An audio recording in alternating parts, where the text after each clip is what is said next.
sometime between 2:30 and 4:40 a.m.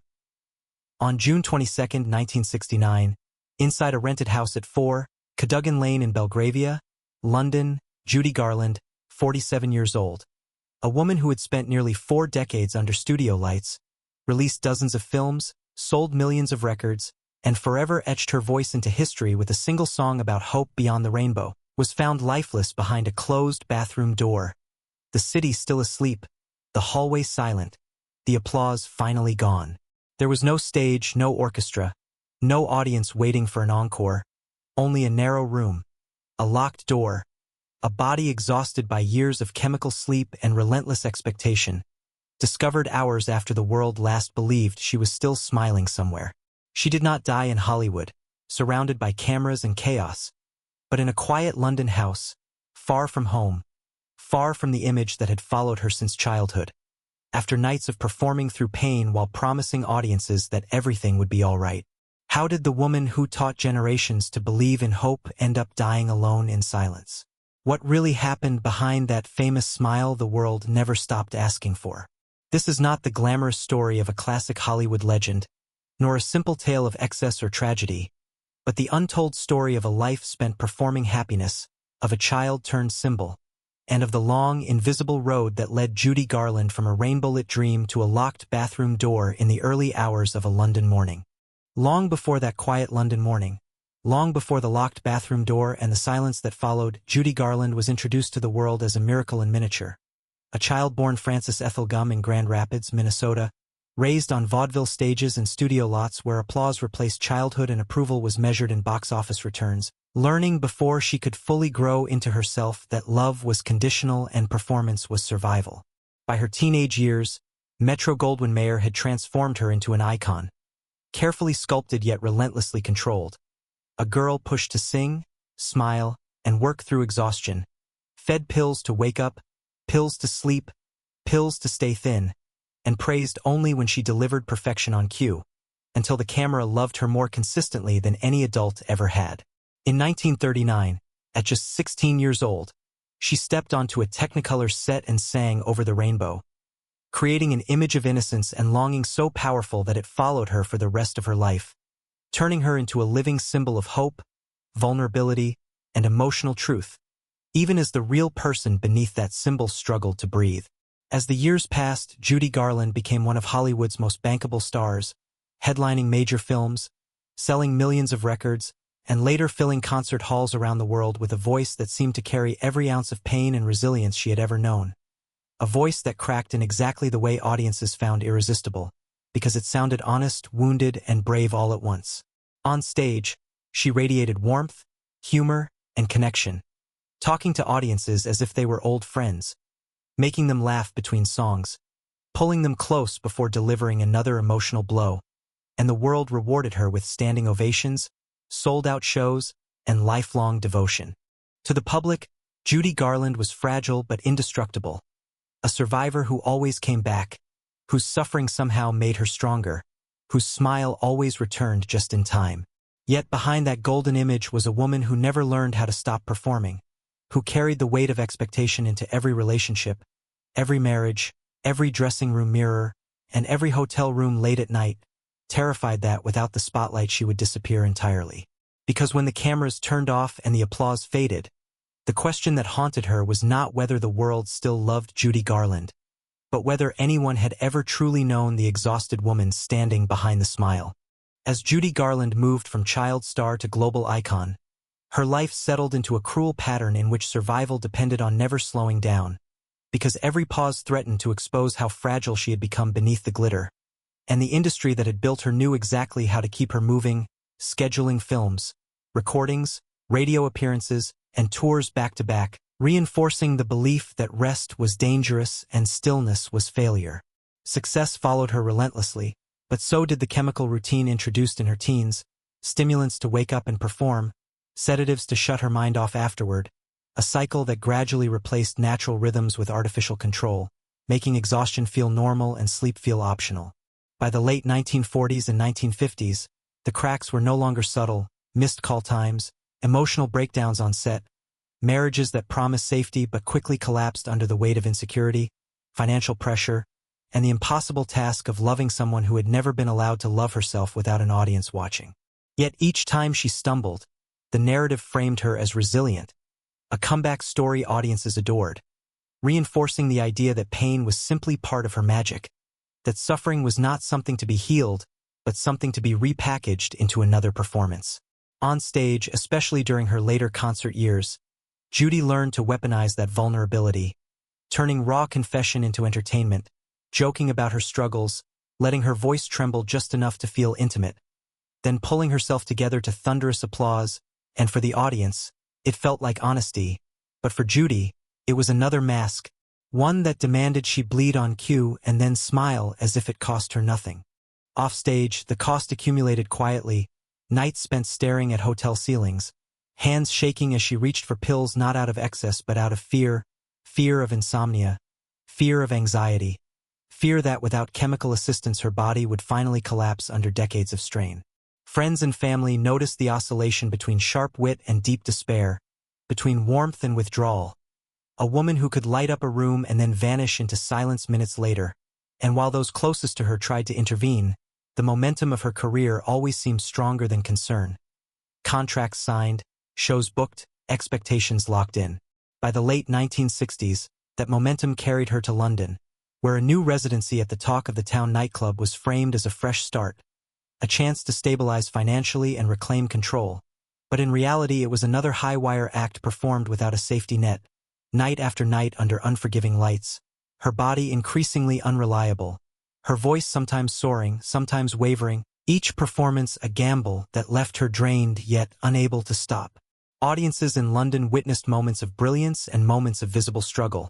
Standing ovations followed by cancelled shows, praise mingled with concern, and behind the scenes, Judy's reliance on sleeping pills deepened as insomnia tightened its grip, making nights longer and mornings harder to face. She married Mickey Deans in March 1969, a union that promised companionship and protection. But even love arrived late, layered with the exhaustion of a woman who had already spent a lifetime fighting herself. And as spring turned into summer, those close to her sensed that she was running on fumes, clinging to routine because routine was all she had left. In the weeks leading up to June 22nd, her days followed a narrowing pattern: performances, brief moments of laughter, medication to sleep, medication to wake. The walls closing in as her body struggled to recover from years of imbalance. And though there was no dramatic public collapse, no single headline-grabbing scandal, the slow erosion was unmistakable. A life thinning down to essentials and then losing even those. On the night of June 21st, after another day shaped by fatigue and expectation, Judy returned to the rented house on Cadogan Lane, the city outside quiet, the stage finally behind her, and in those early hours of June 22nd, sometime between 2:30 and 4:40 a.m., the routine that had governed her life for decades reached its fatal conclusion, an incautious overdose of barbiturates taken not as a theatrical gesture but as a habitual attempt to rest, to quiet a mind that had never learned how to stop performing. There was no note, no grand statement, only a locked bathroom door and the stillness that followed, a devastating end that reframed everything that came before it, revealing that the true tragedy was not the final night, but the long road that made such an ending possible, a life lived at full volume for others while the internal damage accumulated unnoticed, unanswered, and ultimately irreversible. In the hours and days that followed Judy Garland's death, the world reacted with stunned disbelief. As radio stations interrupted programming, newspapers rushed out extra editions, and fans struggled to reconcile the image of the woman who had spent her life singing about hope with the stark details of how it ended. While inside her immediate circle, grief arrived tangled with guilt, exhaustion, and the crushing weight of hindsight. Official reports described the cause as an accidental overdose, an incautious self-overdosage of barbiturates, a phrase that sounded clinical and distant compared to the emotional wreckage left behind. And for those who had watched her fight to stay afloat for decades, it felt less like an accident than the final consequence of a system that never allowed her to rest. Judy Garland did not leave behind a dramatic note or a carefully staged farewell. Only unfinished conversations, unreturned phone calls, and the quiet realization that the woman everyone believed would always come back this time could not. In the public imagination, her story quickly froze into myth, headlines reducing a complex life to a tragic ending. While her songs surged back onto the charts, now heard through a lens of loss. Every lyric carrying an added layer of sorrow that had always been there but was now impossible to ignore. For her children, the aftermath was not measured in tributes or accolades, but in empty rooms, unanswered questions, and the slow, painful understanding that their mother had spent much of her life trying to survive an industry and an image that demanded everything while offering little protection in return. Friends recalled how, in her final years, Judy had begun to shrink her world, clinging to familiar routines and small comforts, repeating patterns because they felt safer than change, relying on the predictability of performance and medication to hold chaos at bay, and in retrospect, those habits looked less like indulgence and more like desperate attempts at control. The days after her death were marked by a strange stillness, as if the relentless motion that had defined her life had finally stopped, leaving behind a silence that felt heavier than applause ever had. And for many who had loved her, that silence was the most unsettling part of all. When her funeral took place in New York on June 27, 1969, crowds gathered not just to mourn a star, but to grieve a woman whose pain they felt they had known intimately through her voice, and as eulogies were delivered and flowers piled up, the collective sadness carried an unspoken regret, a sense that the warning signs had been visible for years, hidden in plain sight beneath brilliance and resilience. Judy Garland's death did not usher in a period of decline because decline had already been woven into the fabric of her existence. Instead, it forced a reckoning, exposing how easily society celebrates endurance while overlooking the cost, and how often the people who give the most of themselves are the least equipped to ask for what they need. The years of silence that followed were not hers to live through, but they belonged to those left behind, who were forced to sit with the uncomfortable truth that a life filled with light had ended in darkness not because of one night's mistake, but because of a lifetime spent believing that stopping was not an option. Judy Garland's life leaves behind a question that is deeply uncomfortable precisely because it feels so familiar. How many times can a person be praised for surviving before survival itself becomes the trap? And how often does admiration quietly replace care? From the outside, her story was framed as resilience, a woman who kept coming back, who turned pain into art and weakness into emotional power. But beneath that narrative was a human cost rarely acknowledged. The slow erosion that occurs when a person is never allowed to stop being useful, never permitted to be ordinary, and never given space to fail without consequences. Judy was rewarded for pushing through exhaustion, for smiling through fear, for transforming distress into performance, and over time, that reward system taught her a devastating lesson, that rest was dangerous, that vulnerability was risky, and that asking for help meant risking the only identity she had ever been allowed to keep. The industry called it professionalism, audiences called it bravery, and critics called it genius. But none of those labels protected her from the biological and emotional limits she had been crossing since childhood. Her dependence on medication was not born from indulgence, but from necessity, a body trained to obey schedules instead of signals, a nervous system conditioned to perform rather than recover, and a mind that had never learned how to exist without an audience. In that sense, her death was not a moral failure or a personal weakness, but the logical endpoint of a life lived without pause, a reminder that talent does not replace safety, and that love from millions does not compensate for the absence of care in the places that matter most. Judy Garland taught the world how to believe in hope, but her life quietly teaches something harder and more important, that hope cannot survive forever without rest, boundaries, and compassion, and that even legends need permission to be human before it is too late. In the end, Judy Garland's story circles back to the image that defined both her gift and her burden. A woman standing alone under a spotlight, singing with everything she has left, hoping that beauty might still be enough to hold her together.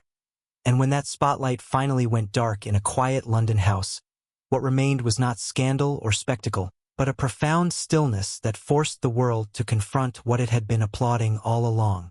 The legend survives in recordings, films, and memories, but the human cost lingers in the unanswered question of how different her life might have been if rest had been valued as much as resilience, if care had mattered more than output, and if the child behind the icon had been allowed to grow without carrying the weight of everyone's hope. Judy Garland did not fail the world. The world failed to notice how much it was asking of her, mistaking endurance for strength and survival for healing, until the difference became irreversible. Today, when her voice drifts through a room and sings about a place beyond the rainbow, it no longer sounds like a simple dream of escape, but like a fragile prayer for peace, safety, and release, the things she spent a lifetime searching for while giving everything else away. Because in the final accounting, the woman the world adored was not a symbol or a miracle, but a human being who needed gentleness more than applause, and her story endures not as a cautionary tale about fame alone, but as a quiet reminder that behind every shining legend is a heart that can break, and that love, if it is to mean anything at all, must be shown before the curtain falls, not after.